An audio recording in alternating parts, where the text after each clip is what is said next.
ఆశ్చర్యపోయిన నారదుడు, ఇదేం ప్రశ్న స్వామి? నూనె గిన్నెలో నుండి ఒక్క బొట్టు నూనె కూడా క్రింద పడకుండా చూడాలని నువ్వు ఆదేశించినందువల్ల నా మనస్సంతా అందులోనే లగ్నమయ్యుంది. అలాంటప్పుడు నీ నామ సంకీర్తనను చేయడం ఎలా సాధ్యమవుతుంది అని అన్నాడు.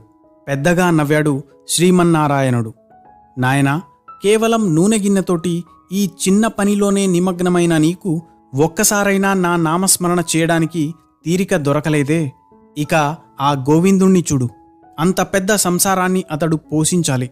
లెక్కలేనన్ని ఇబ్బందుల మధ్య అతడు తన పని ఆరంభించేందుకు ముందు పనులంతా ముగిసిన తర్వాత నా నామస్మరణ చేస్తున్నాడు.